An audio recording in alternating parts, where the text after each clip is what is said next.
supaya benar-benar kami dapat merasakan, menikmati kebenaran firman Tuhan dengan baik. Tuhan kasih kami ketenangan untuk kami bisa menangkap isi hati Tuhan. Kami benar-benar menghormati firman Tuhan dan kami tidak main-main pada waktu kami mendengar firman-Mu Tuhan. Berfirman Tuhan karena kami sudah siap mendengarnya, hanya di dalam nama Kristus Yesus Tuhan, firman yang hidup, kami telah berdoa kepada Bapa di surga. Dan setiap hati yang siap dengar firman Tuhan, juga anak-anak sekolah minggu, Tuhan berkati. Dalam nama Tuhan Yesus kami berdoa, dan setiap hati yang siap dengar firman Tuhan, sama-sama katakan amin. Silakan duduk Bapak Ibu, saudara, adik-adik bisa ke sekolah minggu. Saudara yang diberkati Tuhan, salam. Sekali lagi salam. Ini minggu kita sudah masuk dengan gedung dan suasana baru ya. Karena itu saudara, saya ingin menyampaikan satu kebenaran, yaitu satu tema penting. Tema ini sebenarnya saya khotbah di depan RRI, dan saya mau saudara tangkap ini baik-baik saudara. Dengar jemaat Tuhan, saya kasih tema saudara-saudara, jangan hanya kerja cari makan, kerja juga untuk Tuhan. Yang setuju katakan amin. Saudara-saudara, bekerjalah kata Alkitab selama hari masih siang, kan akan datang malam orang tidak lagi bekerja. Terima kasih buat anak-anak muda yang sudah urus ini pekerjaan Tuhan, yaitu kita cat, kita bikin dekor dengan baik. Nah karena itu saudara-saudara, saya mau bawa kita untuk mari makin hari kita makin mau kerja untuk Tuhan. Kasih tepuk tangan untuk Tuhan Yesus. Bapak Ibu saudara-saudara yang diberkati Tuhan, jangan hanya kerja cari makan, pintar cari kerja cari makan, tapi kerja juga ada waktu untuk kerja untuk Tuhan. Di dalam Yohanes pasal yang ke-9 ayat yang ke-4 kita akan lihat firman Tuhan ini bersama-sama. Yohanes pasal 9 ayat 4, itu bukan 5 ya. So Yohanes pasal yang ke-9 ayat yang ke-4 adalah berbunyi seperti ini. Saudara perhatikan baik-baik. Perhatikan ini ayat bagus sekali. Untuk kita sekalian, kita harus mengerjakan pekerjaan Dia yang mengutus aku selama masih siang, akan datang malam di mana tidak ada seorang pun yang dapat bekerja. Saya ulangi lagi saudara. Yohanes 9 ayat 4 berkata, kita harus mengerjakan pekerjaan Dia yang mengutus aku selama masih siang.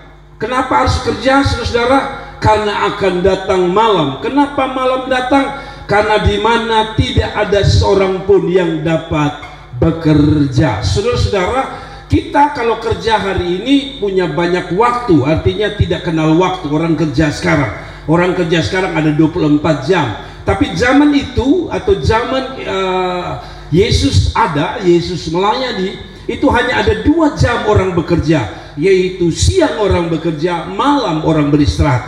Bahkan katanya kemungkinan besar bahkan hamba juga berhenti bekerja di malam hari. Saya berharap saudara lihat sini ya, tidak usah lihat ke bawah ke mana-mana. Saudara lihat firman Tuhan di sini. Saudara dengar baik-baik, Zaman itu hanya bisa kerja siang, sore, karena mungkin tidak ada malam, tidak ada lampu, maksud saya tidak ada fasilitas, sehingga orang hanya punya kesempatan kerja habis-habisan itu di pagi atau di siang hari. Setelah itu orang tidak bisa cangkul karena tidak bisa lihat lagi, gelap luar biasa. Nah, ini hanya sebuah simbol atau sebuah lambang untuk kita sekalian bahwa Alkitab mengatakan bahwa saudara-saudara, kita harus mengerjakan pekerjaan Dia yang mengutus aku selama masih siang, akan datang malam di mana tidak ada seorang yang dapat bekerja, saudara. Nah, kalau saudara baca ayat yang ketiga adalah konteksnya. Jawab Yesus, bukan Dia, bukan juga orang tuanya, tapi karena pekerjaan Allah harus dinyatakan dalam Dia. Nah, saudara-saudara dengar baik-baik. Konteksnya begini, ini ada penyembuhan orang buta, orang buta ya. Lalu ketika ditanya dia, ini orang ini sakit ini karena apa? Karena orang tuanya. Lalu Tuhan jawab begini, tidak, anak ini atau orang ini bukan karena dia berdosa, tapi dikatakan begini, karena Allah harus dinyatakan dalam dia. Nah, kalau saudara baca ayat 3 menarik. Jawab Yesus, bukan dia, bukan juga orang tuanya, Tapi karena kata ini muncul, pekerjaan Allah. Jadi kalau begitu, apa itu pekerjaan Allah dalam konteks ini? Satu, menolong mereka yang membutuhkan Tuhan.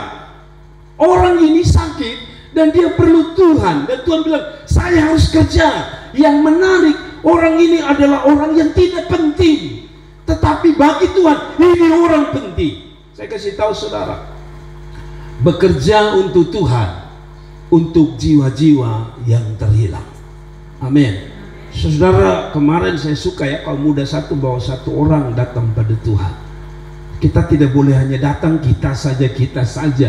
Saudara, ada orang-orang yang membutuhkan Tuhan, dan itu salah satu pekerjaan yang paling sederhana. Ketika saudara tidak bisa khotbah di sini, ketika saudara tidak bisa singer di sini, ketika saudara tidak bisa main musik di sini, Anda bisa bawa orang datang pada Tuhan. Itulah pekerjaan Tuhan sebenarnya yang paling sesungguhnya. Nah, karena itu saudara, saya akan bicara tentang beberapa hal. Pertama, kita akan bicara tentang bekerja untuk Tuhan. Mengapa kita harus kerja untuk Tuhan? Dan yang kedua, siapa yang harus kerja untuk Tuhan? Dan yang ketiga, kalau saudara baca, ketika kita tanya siapa yang harus kerja, pendeta, majelis, atau para pelayan saja yang ada di depan?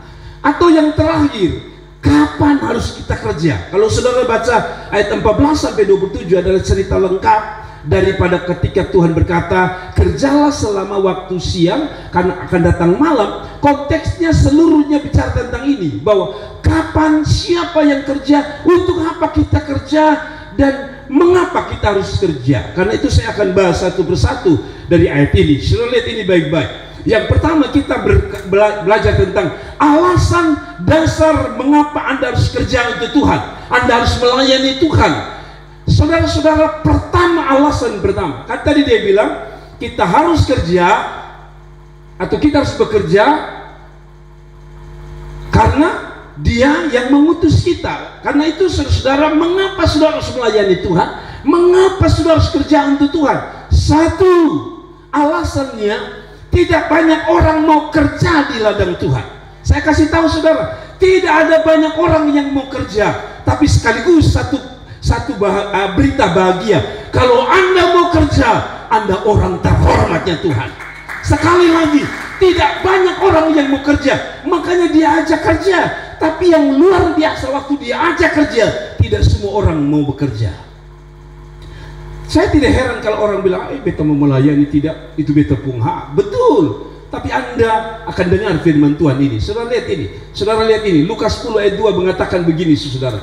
Katanya kepada mereka, tuaian memang banyak, pekerjaan banyak, pelayanan banyak, tapi apa kata Alkitab? Tetapi pekerja sedikit.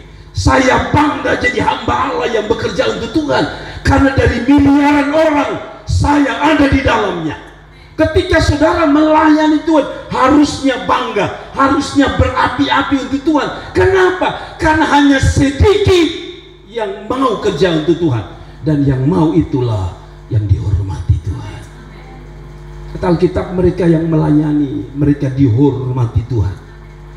Jadi kalau saya khotbahin lalu Anda tidak mau, atau siapapun yang ikut live saya tidak mau, tidak ada persoalan. Tetapi saudara-saudara, Anda bukan orang-orang pilihan Tuhan. Karena dia bilang kita harus kerja, dia butuh tanggapan kita. Saya tanya saudara, berapa banyak yang mau kerja untuk Tuhan? Angkat tangan. Kalau saudara mau kerja, kasih tepuk tangan, karena Anda orang-orang pilihan Allah. Kita melayani bukan karena kita bisa, kita melayani karena kita benar-benar dipilih untuk dihormati Tuhan. Karena itu jangan main-main dalam melayani Tuhan, karena pelayanan bukan untuk saya, bukan untuk siapa-siapa. Pelayanan untuk Dia yang telah menebus kita. Saudara-saudara, ketika saya renung, kenapa ya orang tidak banyak mau melayani Tuhan? Ya, tidak semua orang, jangan di luar sana, di gereja saja tidak semua orang mau melayani Tuhan. Tapi saya dengar ini, saya bilang, pantas sedikit, dan sedikit itu saya dan saudara. Saudara-saudara, yang biasanya sedikit itu katanya berkualitas. Kalau saudara nonton MotoGP, itu motor-motor yang dibuat tidak ada di dunia kecuali yang mereka punya. Artinya begini, yang sedikit itu biasanya berkualitas. Saudara kalau lihat yang banyak-banyak itu biasanya kurang berkualitas. Coba saudara lihat handphone yang dibuat oleh iPhone, tidak sebanyak, maaf kata, handphone yang dibuat oleh Cina, model macam-macam, banyak sekali, murah. Tapi walaupun iPhone itu 1-2, harganya tetap mahal dan orang tetap beli. Saya kasih tahu saudara, pelayanan mungkin orang lain tidak mau, Anda mau, karena Anda berharga di mata Tuhan. Sekali lagi kasih tepuk tangan untuk Tuhan. Yang kedua, saudaraku yang diberkati Tuhan, jadi kalau tadi alasan kita bisa melayani Tuhan, jadi jangan diklik sana, nanti beta yang klik sini. Kalau saudara baca di sini, saudara tadi dikatakan bahwa banyak pelayanan, banyak tuayan, tapi sedikit. Artinya berarti kita ada di dalamnya, banggalah kita. Tapi alasan kedua, saudara, yang kedua, saudara, mengapa kita harus bekerja? Mengapa Anda harus melayani? Alasan yang kedua, alasan yang lebih kuat lagi, yaitu begini: Yesus bekerja, Bapa bekerja. Nah, saya tanya saudara, kalau bapakmu kerja lalu lu duduk di situ, tengah di situ, kira-kira Anda ini anak model apa? Saya tanya saudara, Anda anak model apa? Saudara jawab saya. Kalau ada bapak di situ, sapu di situ, pel di situ, lalu lu duduk, kok lu makan keripik, lalu lu lihat-lihat, kira-kira kita ini anak model apa? Saya sebut satu kata, anak kurang ajar. Jadi kalau saudara tidak mau melayani Tuhan, bekerja untuk Tuhan, saat bapak sendiri kerja keras, anaknya yang bernama Yesus kerja, lalu Anda tidak mau kerja, siapa Anda? Anda tidak percaya? Mari kita lihat. Saudara, Alkitab bilang begini. Saudara lihat, Alkitab mengatakan Yohanes 5 ayat 17 bilang begini. Saudara dengar baik-baik, semua lihat sini, Yohanes 5 ayat 17. Tetapi ia berkata kepada mereka, Bapakku, Allah Bapa, bekerja sampai sekarang, dan dia akan kerja sampai Tuhan datang.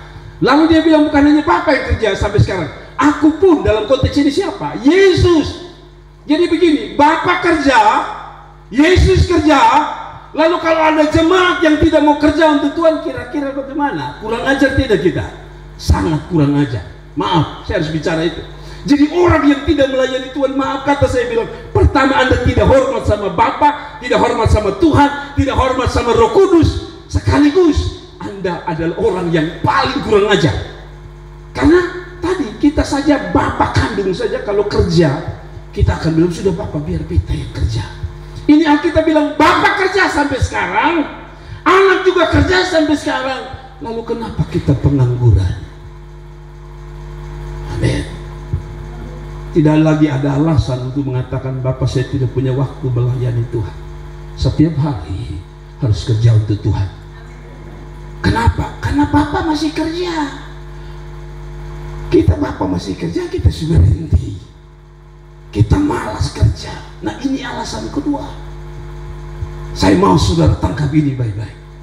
Kerja untuk Tuhan tidak boleh lah, karena Bapa masih kerja, Yesus masih kerja. Jadi kalau orang tidak mau kerja, jawablah sendiri. Jadi kalau saudara tidak mau melayani, jawablah sendiri. Tapi menurut Alkitab, Bapa kerja, anak kerja. Lalu kita ini yang disebut umat, yang disebut anak-anaknya, tidak mau kerja. Mengerti maksudnya? Mari kita kerja, karena itu adalah sebuah prinsip untuk melayani Tuhan. Sudah mengerti sekarang? Jadi sekali lagi, saudara tidak mau kerja tidak apa-apa, tapi Bapak sedang melihat kurang ajar sekali nih, saya saja kerja, mereka tidak mau kerja. Dan yang ketiga, alasan mengapa kita kerja, saudara, ini yang menjadi menurut teks ini sendiri. Saudara lihat ini, alasannya karena kita punya kewajiban. Karena itu perintah Tuhan. Sekali lagi, kerja itu bukan perintah gereja. Kerja melayani Tuhan itu bukan perintah sinode. Kerja melayani Tuhan itu bukan perintah gembala sidang, tapi perintah firman Tuhan, perintah Tuhan yang wajib, yang harus Anda lakukan.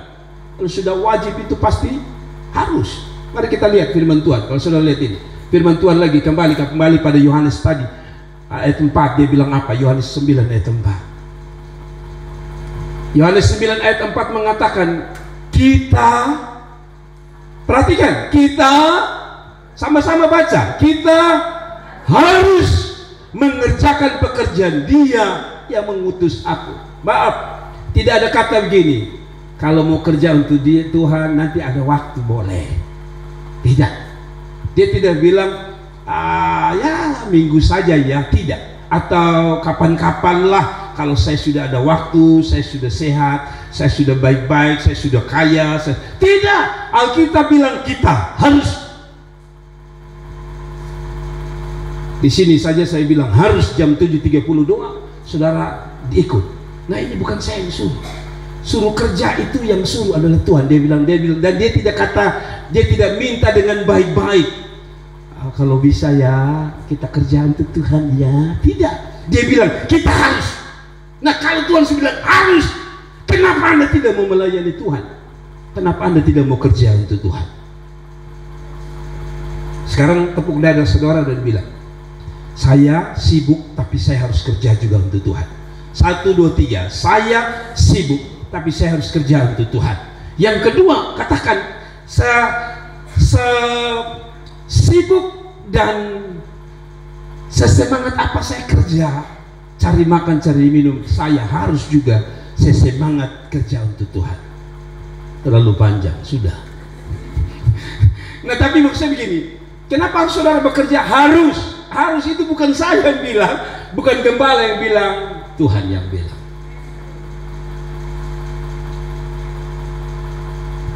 Bukan saya yang bilang, Tuhan yang bilang. Jadi saudara-saudaraku yang diberkati Tuhan, sekali lagi kita melayani harus, bukan karena siapa-siapa, tapi karena Tuhan. Saudara tunggu sebentar, saya mau bawa saudara lebih jauh. Kalau begitu siapa yang dimaksudkan di sini yang harus melayani Tuhan? Matius 28 ayat 19-20, saya dengan cepat saya tidak akan jelaskan banyak, tapi mari saudara lihat. Karena itu pergilah, jadikanlah semua bangsa muridku dan baptislah mereka dalam nama Bapa, Anak dan Roh Kudus. Karena itu pergilah. Adakah dia tulis pendeta? Tidak. Adakah dia tulis majelis? Tidak. Dia tidak katakan song leader? Tidak. Dia katakan apa? Pergi jadikan semua bangsa. Artinya begini, memenangkan jiwa, pekerjaan memenangkan jiwa itu bukan tugas hanya pendeta, tapi kita semua. Saudara dengar istilah ini, gembala itu tidak pernah bisa melahirkan domba. Gembala itu hanya merawat domba. Siapa yang bisa melahirkan domba? Sekali lagi saya tanya saudara, siapa yang bisa melahirkan domba? Domba itu sendiri. Jadi begini saudara, jiwa itu memang tugas pendeta, tetapi sebenarnya yang melahirkan domba itu, yaitu jiwa-jiwa, adalah saudara yang duduk ini. Jadi kalau saudara tidak pernah bawa jiwa, saudara bukan domba namanya. Dia bilang pergi jadikan semua bangsa. Bukan saya bilang, saudara tidak percaya. Karena itu pergi jadikan semua bangsa muridku. Tugas memang untuk semua, tapi selalu orang bilang domba lah yang bisa melahirkan domba. Makanya saya senang ada kakak-kakak di sini bilang, nanti kita bikin kegiatan supaya kita jangkau orang-orang di luar sana. Yang betul-betul saja kumpul di sini. Ada banyak orang yang terhilang di sana, ada banyak orang yang butuh Yesus di sana. Dan siapa yang bisa bawa mereka? Saudara dan saya. Tempat di mana Anda kerja, sambil kerja, bangun hubungan dengan orang yang sedih kerja, lalu bilang sama dia, kawan, ketemu bahkan masa sekali lu ibadah kalau dengar firman Tuhan di sana.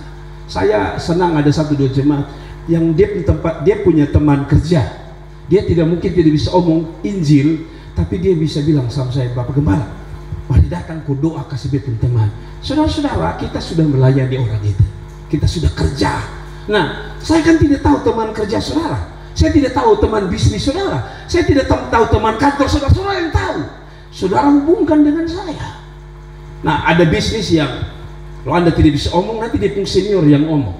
Jadi kalau ada produk ditawar, Bapak beta sudah bisa omong, tapi beta tahu ini produk bagus. Anda tidak bisa omong, panggil punya senior, lalu dia yang jelaskan itu. Demikian, kalau saudara tidak bisa menangkan orang, tidak bisa omong tentang Injil, bawa saja, acak saja. Nanti di sini dia dengar hamba-hamba Allah yang menyampaikan firman Tuhan. Jadi saudara sudah tangkap.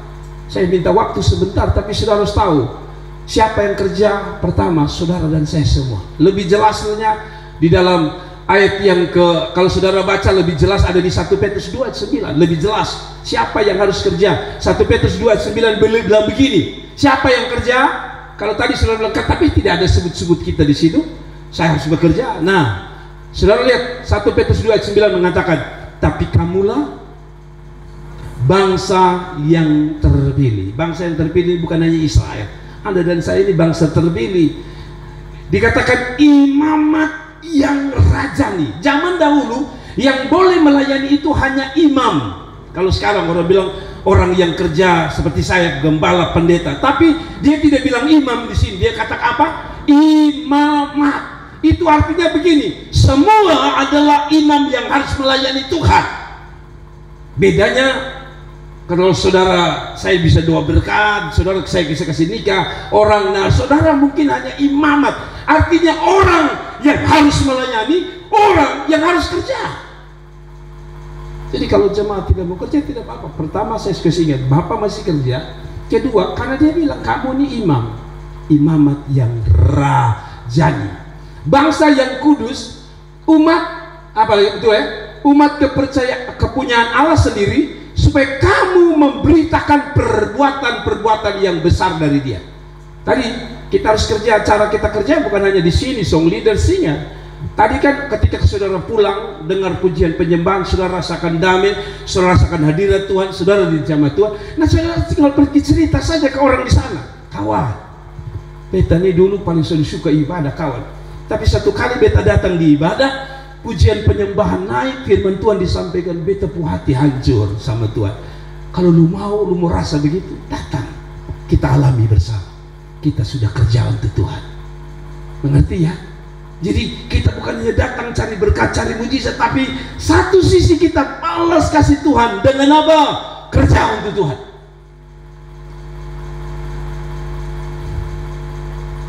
Kalau saudara baca tadi ayat terakhir dia berkatakan, mereka yang imamat rajani itu mereka yang mana? Yang telah memanggil kamu keluar dari kegelapan kepada terangnya yang ajaib. Apa artinya? Mereka yang harus kerja adalah mereka yang telah merasa ditebus oleh Tuhan. Siapa yang sudah ambil perjamuan di sini? Yang sudah ambil perjamuan, sudah makan perjamuan, angkat tangan. Perhatikan, Anda meyakini Anda sudah ditebus Tuhan, yang digambarkan sudah dipanggil keluar dari kegelapan pada terangnya yang ajaib. Anda tidak boleh sampai di situ saja sehingga kita ambil perjamuan kudus setelah kita sidi. Anda harus lihat ayat 9 sebelumnya. Kita memang layak makan perjamuan sebagai tanda bahwa kita sudah ditebus Tuhan. Tapi ayat 9 awal dikatakan kamu bangsa yang terpilih. Artinya begini, kalau saya sudah ditebus, kalau saya sudah makan perjamuan, makan roti perjamuan, Anda harus melayani Tuhan. Kalau Anda tidak melayani Tuhan, itu namanya gagah-gagahan. Saya di sini biasa kasih kesempatan orang foto, aku kasih naik di Facebook. Dia pun roti dan anggur, pun ayat-ayat. Tapi kalau sampai di situ Anda belum kerja, Anda belum ditebus. Karena orang yang ditebus harus imamat rajani, yaitu orang yang bekerja dan melayani Tuhan. Kasih tepuk tangan untuk Tuhan. Jadi kalau sekarang setiap kali saudara angkat perjamuan kudus, minum anggur, ada satu tanggung jawab. Dia sedang ingatkan, hei, kamu harus kerja untuk aku. Sudah ngerti sampai sini? Supaya kita semakin hari semakin dibukakan, singkapkan firman Tuhan. Malah kalau begitu Bapak Gembala, oke, saya sudah akui. Tapi bagaimana cara spirit yang untuk kerja itu bagaimana? Nah, Roma 12 ayat 11 mengatakan seperti ini. Saya tidak coba lama-lama, tapi saudara ini, jangan hendaklah kerajinanmu kendor, biarlah rohmu menyala-nyala dan layani Tuhan. Kerja model bagaimana? Kerja yang tidak kendor, yang sekarang kita kenal gas. Jangan ijrem, gas terus. Jadi kalau semangat melayani hari ini, besok juga tetap semangat, lusa tetap semangat terus. Jangan kendor, gas. Sekarang ada istilah baru, menyala. Bilang menyala, kuat menyala. Jadi kalau melayani, bangkit. Tuhan bilang saya sudah bangkit, lu belum bangkit. Itu bukan menyala namanya. Amin, amin. Jadi melayani kerja itu harus dengan roh yang menyala, kan begitu tuh. Sekarang ini orang menyala. Belum saya Paulus sudah kasih menyala dahulu. Tapi seherannya Paulus menyala sampai dia mati, kita belum menyala juga. Tidak ada kata amin. Jadi pertama jangan kendor. Kita pacaran waktu tidak kendor. tiap minggu jelas, tiap malam minggu tidak ada tulis jadwal. Ingat malam minggu jam 7 tepat datang. Tapi dia tidak kendor bos. Jam 6.45 langsung dari sini pergi. Herannya melayani Tuhan kendor. Biarlah rohmu menyala-nyala dan layanilah Tuhan. Saya harus sampaikan kepada saudara ini. Nah, pertanyaannya kapan harus melayani? Besok? Tunggu saudara sehat dulu, tunggu saudara kerja dulu, tunggu sudah dapat doi banyak dulu kah? Tunggu lulus, tunggu wisuda, tunggu bisnis berkembang. Apakah itu? Mari kita kembali pada Yohanes pasal 9. Kapan kita mulai kerja untuk Tuhan? Kapan kita harus mulai bekerja untuk Tuhan? Kita harus bekerja pertama untuk Tuhan selama kita diberi kesempatan, alias kita diberi hidup. Masih bernapas tidak kita nih? Masih bernapas tidak kita nih? Masih. Kalau begitu, kapan harus melayani Tuhan? Pas mau masih tarik nafas.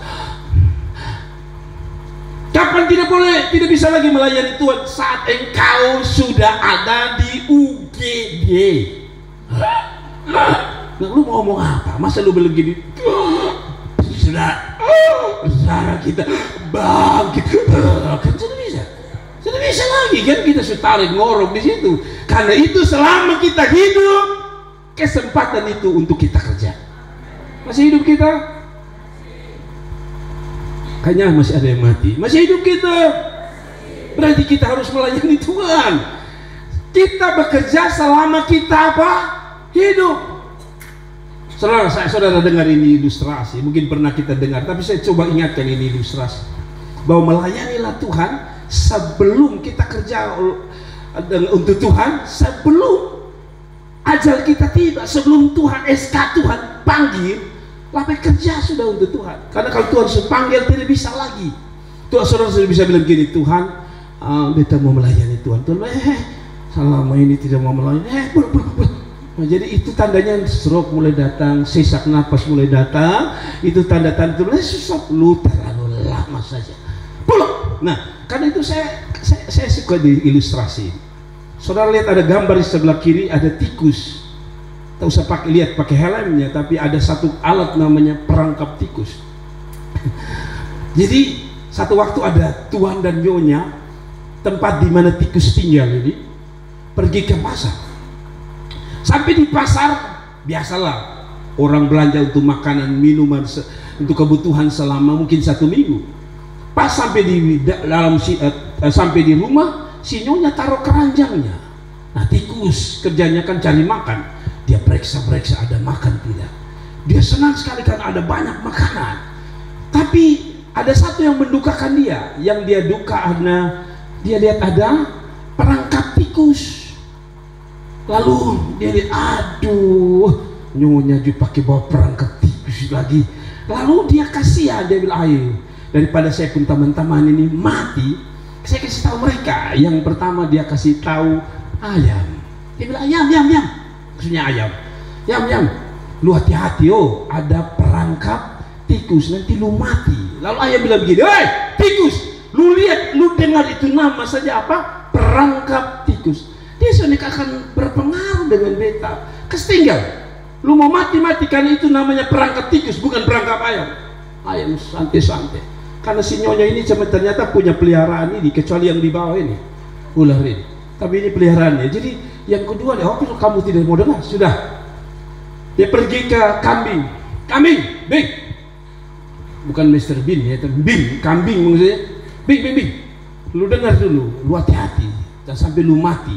Kenapa? Itu ada nyonya, saya sudah beli perangkap tikus, kambing sambil mbek. Lu ini bodohnya minta ampun. Hei, itu kan perangkap tikus kecil, saya pun tanduk masuk, saya tidak berpengaruh. Santai bos, saya tidak perlu itu berita. Lalu datang di sapi, iya, kenapa? Sapi bertanya lagi, ada perangkap tikus, hati-hati kamu bisa mati. Tapi apa yang terjadi? Sapi dengan senyuman sinis dan berkata, bodoh kamu, saya tidak mungkin mati dengan perangkap tikus. Akhirnya si tikus kembali dengan rasa sedih sekali. Kok mereka tidak mau dengar saya ya? Sudah, singkat cerita, malam tiba. Malam tiba, ular datang dari hutan ingin makan ayam. Tapi ketika itulah dia mungkin karena cari-cari ayam,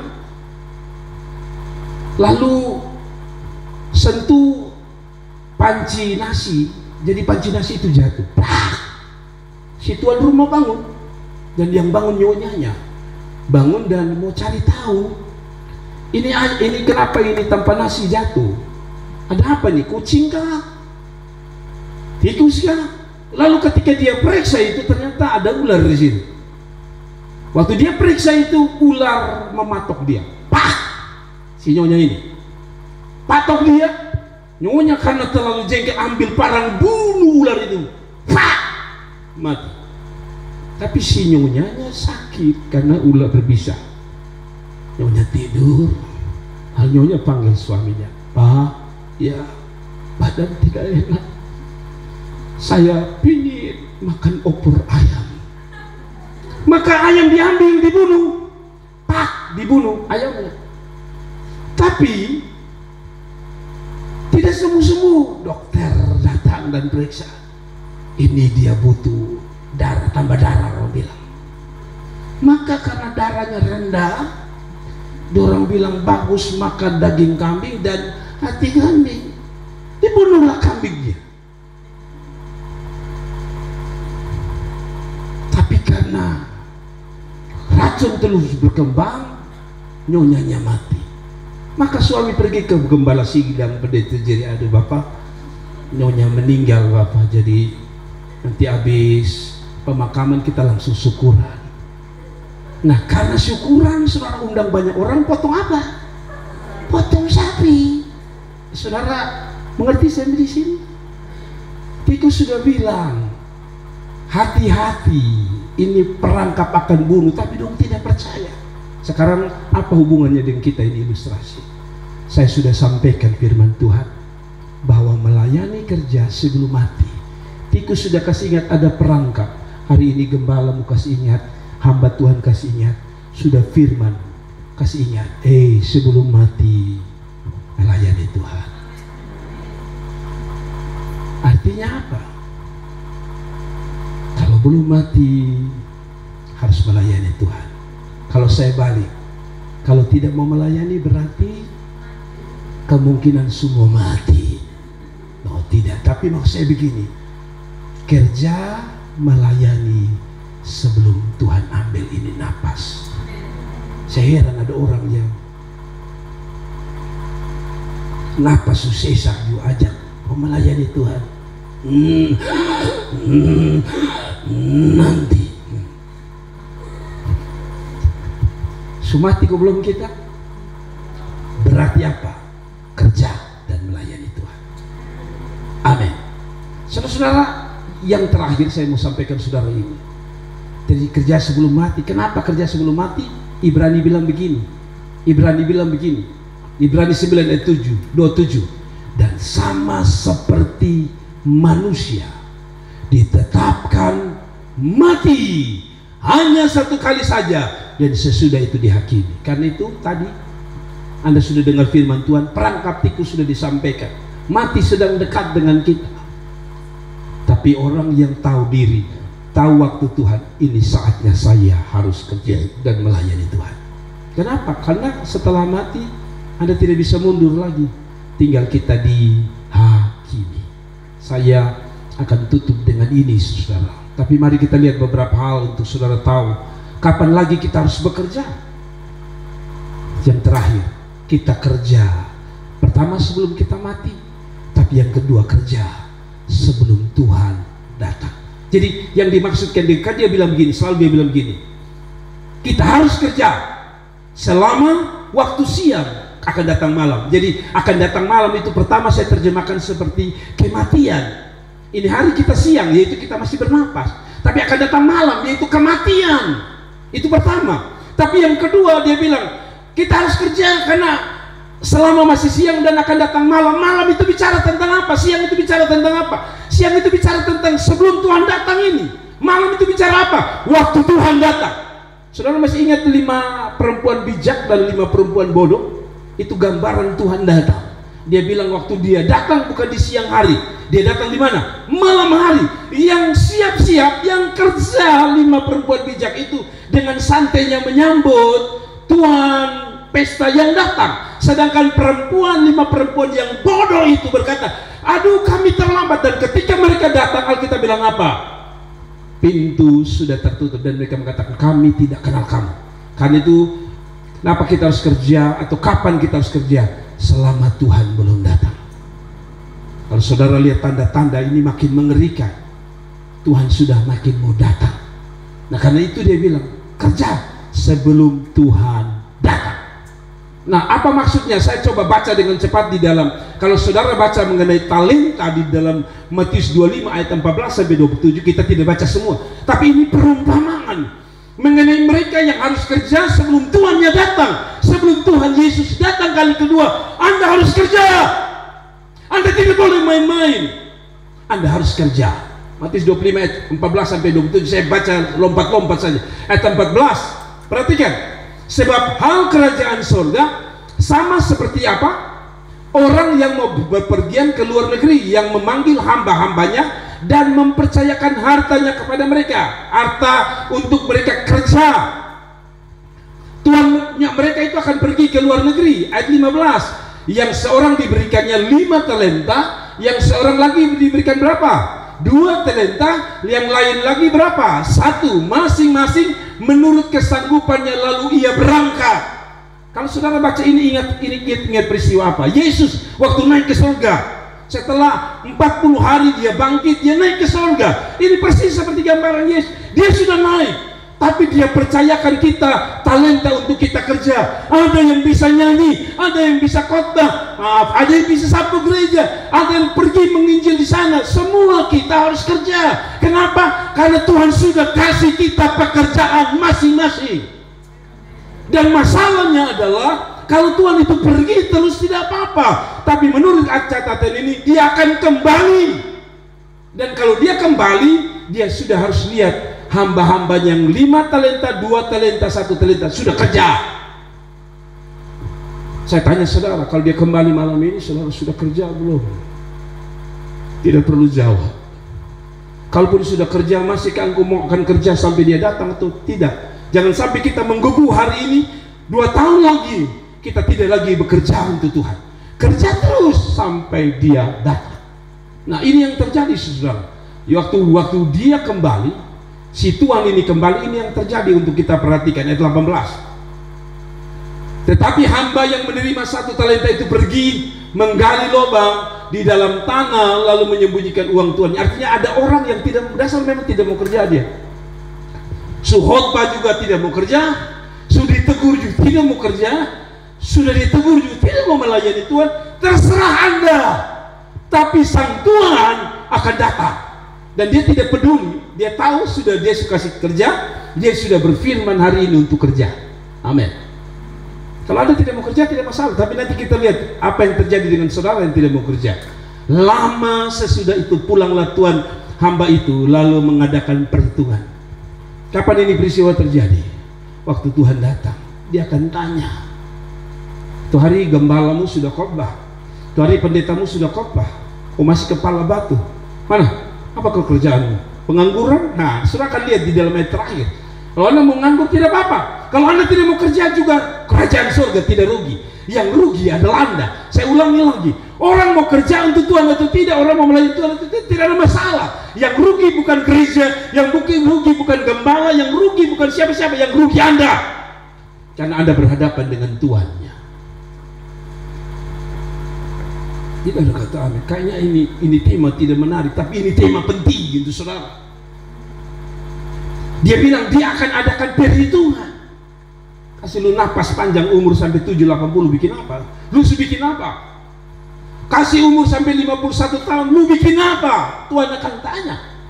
Lu tidak bisa bertanggung jawab, ya sudah. Ini sudah akan ketemu dengan Tuhan ini.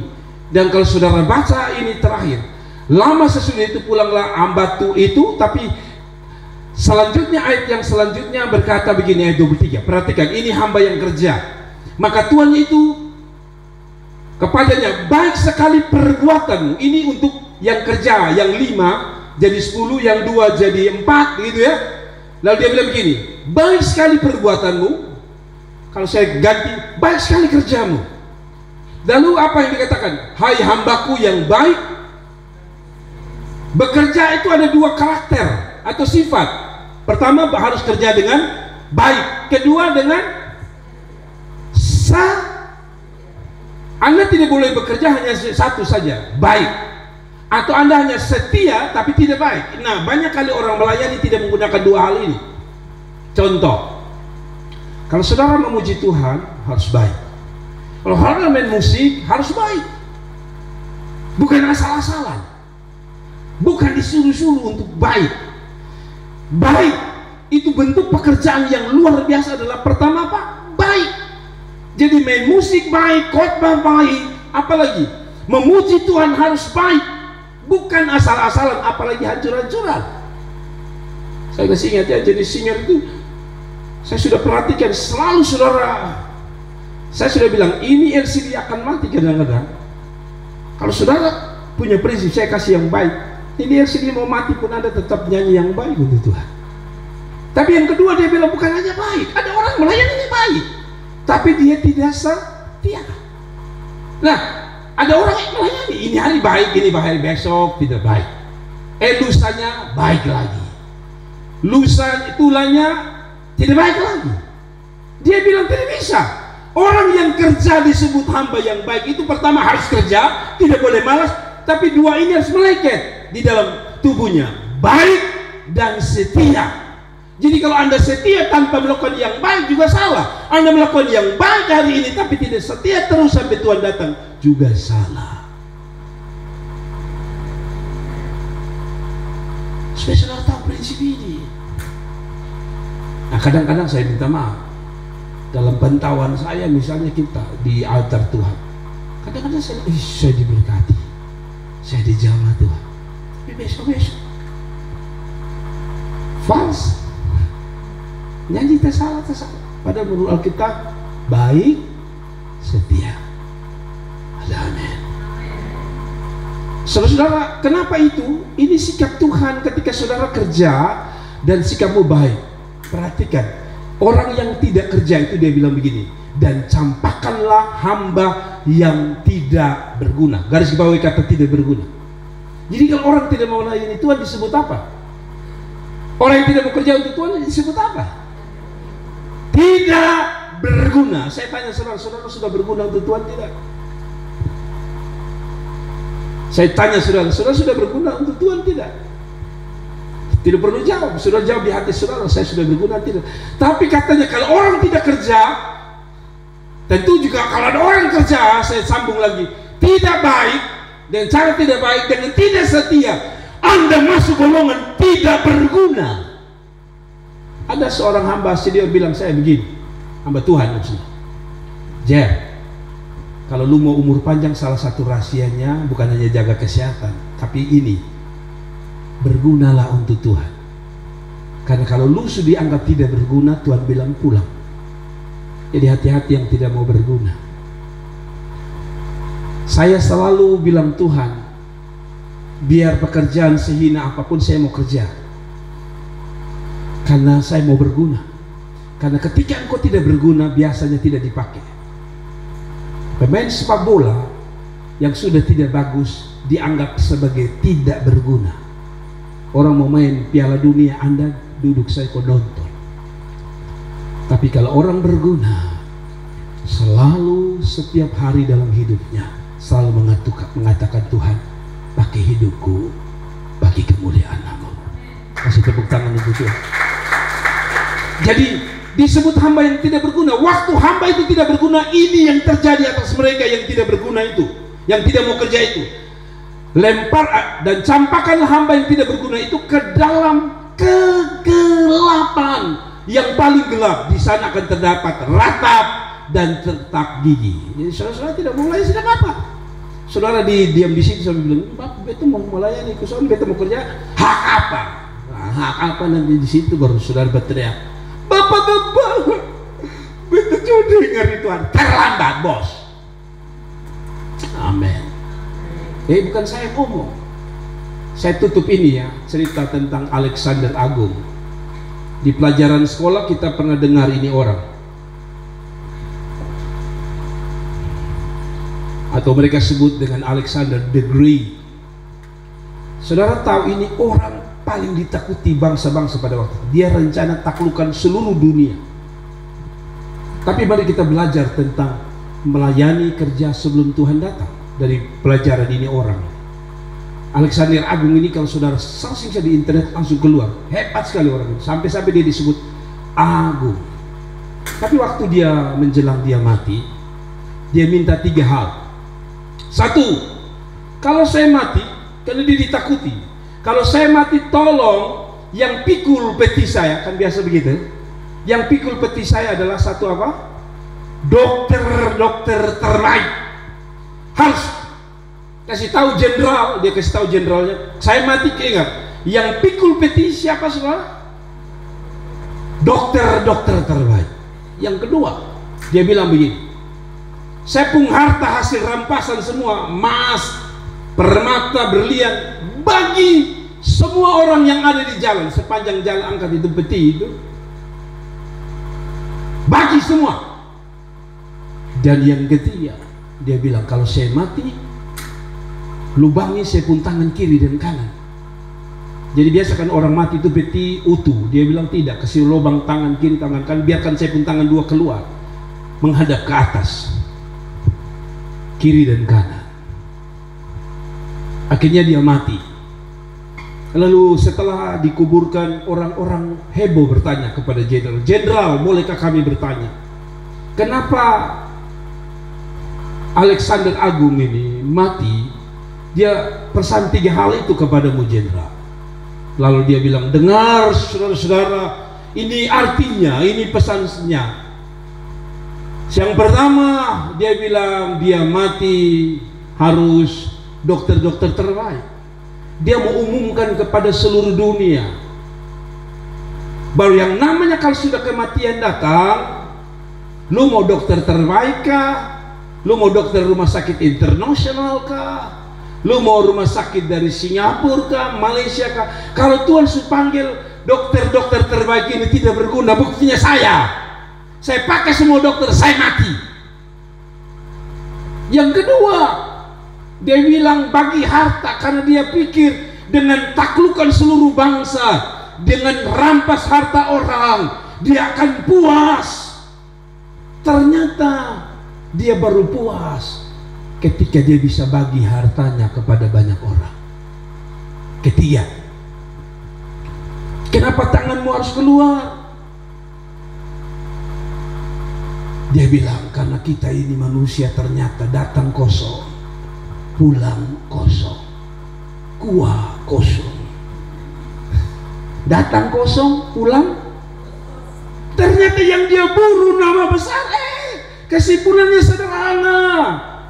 Saya datang kosong, pulang kosong. Teringatlah mungkin kita dengan Ayub berkata, Tuhan yang memberi, Tuhan yang mengambil, terpujilah nama Tuhan. Ayub sadar, datang ini kosong, pulang kosong. Pertanyaan saya, kesimpulan, dengar ini benar-benar terakhir. Saya tanya saudara, apa yang kita bisa belajar dari si Alexander ini? 1, dia terlambat melayani Tuhan. Mungkin dia mau berguna, tapi sudah terlambat, sudah mati. Memang orang menikmati dia punya harta, tapi sudah terlambat menurut Alkitab. Dia sudah mati baru berbuat. Jangan tunggu dulu sudah mati baru mau berbuat. Kan ada orang sudah mati baru bilang, nanti kalau saya mati, sarung tak usah tutup di ujung kaki saya ujung kaki. Bawa pergi gereja, kau jual, kau bangun gereja. Tapi sudah mati, lu pun sarung sudah berguna. Ada amin. Jadi kalau mau sumbang itu sekarang ini, bawa pergi gereja, kau bilang, Bapak ini sarung alor, jadi sarung terbaik. Jual, kau beli keyboard, misalnya. Kan kadang-kadang saya lihat orang tutup sarung Sumba, habis itu sarung alor karena dia pembantu alor, tapi dia pun anak mantu sabu, lalu terus tutup rote karena dia pembapak tiri rote. Tutup semua. Kali itu sarung semua itu 5.700.000 rupiah. Bisa beli keyboard satu. Tapi buat apa, lu semua mati. Yang kedua, Alexander bilang dokter harus terbaik. Jadi begini, kalau saudara andalkan siapapun, ingat, satu waktu ini hari bisa diandalkan, besok tidak bisa diandalkan kecuali Tuhan. Tetapi yang paling penting adalah yang terakhir.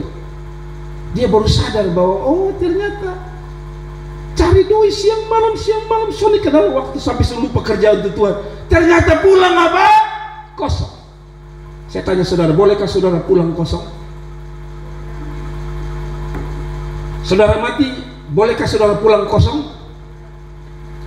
Kok kayak ragu-ragu sekali? Kan ini penutup, ini kesimpulan yang harusnya saudara tangkap. Nanti kalau saudara mati, bolehkah saudara pulang kosong? Karena kita bilang, datang dengan kosong, pulang kosong. Betulkah begitu? Betul pertama.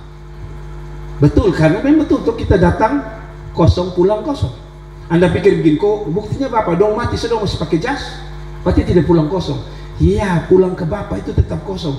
Karena kalau tidak percaya, lu pigali lu pun nenek moyang itu yang sudah mati 20 tahun lalu, lu di pun jas masih ada di situ. Nanti dia surga di pun jas tinggal di situ. Jadi dia betul kosong.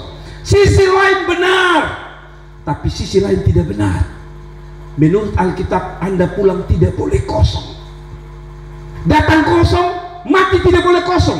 Pulang ke Bapa tidak boleh. Anda tidak percaya, ini ayat terakhir lalu kita berdoa. Ini Wahyu 14 ayat 13. Dengar, datang kosong, pulang tidak boleh kosong. Dalam hal bukan harta, tapi dalam hal ini. Mari kita lihat sebagai ayat. Bangkit berdiri, kita mau berdoa. Wahyu 14 ayat 13. Semua bangkit berdiri, mari kita baca ini. Dan perhatikan ini. Dan aku, apa saudara-saudara, mendengar suara dari sorga.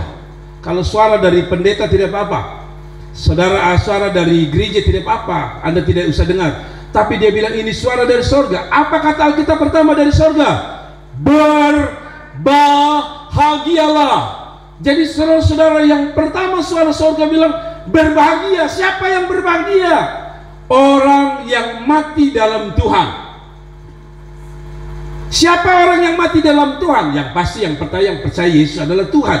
Tapi coba baca ayat selanjutnya. Sejak sekarang ini, sungguh kata roh, perhatikan kata ini, supaya mereka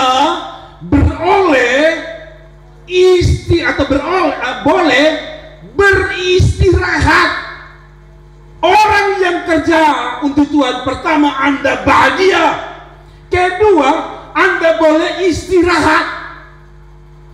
Lalu yang tidak kerja bagaimana? Lu tidak bisa istirahat. Tadi kan Alkitab bilang, campakkan dia ke dalam kegelapan.